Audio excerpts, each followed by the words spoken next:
Hello and welcome to a review of an Xborg. Now normally I don't collect the bad guys, but I kind of really wanted to collect him because obviously he was never in Gokaiger and he was never released as a toy as far as I know in Japan. So this is kind of the very closest thing I'm going to have. So let's have a look at the packaging. It says Power Rangers Super Megaforce, or should I say Saban's Power Rangers Super Megaforce. You've got Troy, you've got the Xborg, and then you've got Xborg figure Super Megaforce 15 centimeters and his product code. You got Bandai and 4+, again the logo there. And as I said on the previous ones, I wasn't quite sure if you had the logo, but if you can see it, here is the kind of like Super Megaforce stroke Gokai symbol. On the side, again, you have that symbol there, nothing there apart from Bandai, nothing on the inside. And just on the back there is a bio. It says these loyal soldiers of the War Star Armada have dropped into battle via their mechanical heads. So they're dropped in, as you can see on the episode. And it's got a really nice picture of an Xborg. So I wonder why they never got released in Japan. So let's crack them open and have a look inside. Here he is. Now, to be honest, I've never, as I said before, I've never really collected any of the bad guys, like the foot soldiers or anything. But I'm actually quite impressed with this Xborg. I wouldn't mind a few more. So here we have. He looks really quite detailed.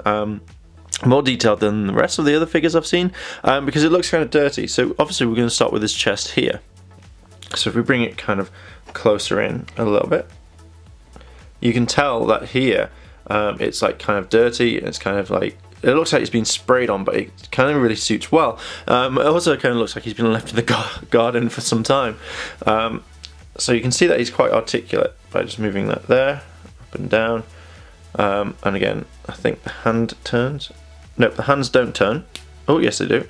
So you can turn it around like that. His head turns around. After a while, when you notice these toys, they kind of click for the first time. His leg moves like this, should we say. There we go. So it kind of moves in, and it's very easy enough. Now, when trying this with the other Rangers, I felt like they weren't very detailed, like they couldn't move very well. Knee joints are like that, so he can sit down. I think that's quite cool. And again, his arms can move in any way. Stress test is pretty much, you know, it can take not too much. It doesn't feel like it's going to break in my hand, but you can look like he has a lot of fun. Now with his weapon, which is here, you can tell they've got detail on this. It's not just a generic clean thing, it's just a straight on kind of like got dirt again, and it looks quite cool. It looks detailed, so it can hit people, or the Rangers don't hit people with it, even though it wouldn't hurt, but still it pretty much fits in his hand quite easily, like so. There you go. It takes a little bit of time just to get in there, but it's easy enough just to hold on, so he holds the weapon quite well.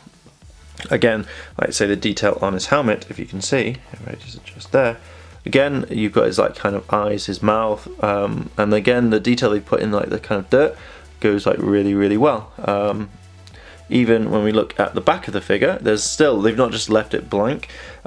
You have his detail on like the kind of bumps and stuff, again his head, helmet, again even on the arms and the back, and on the back of the legs.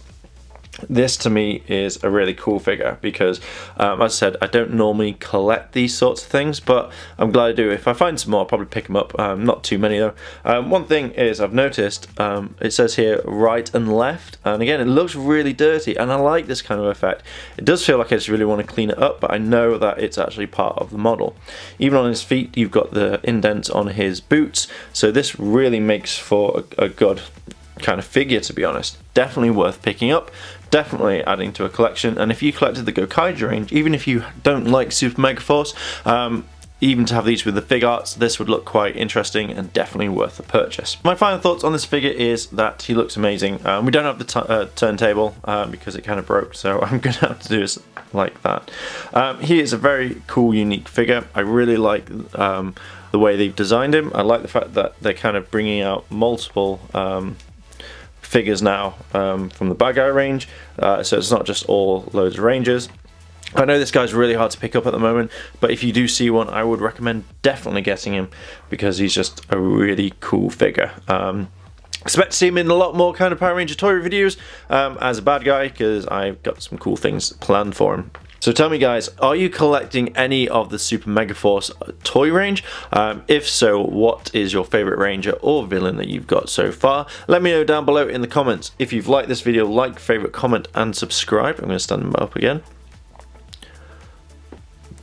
So yeah, so like, favourite, comment and subscribe. As always guys, thanks for watching and I'll see you in a bit.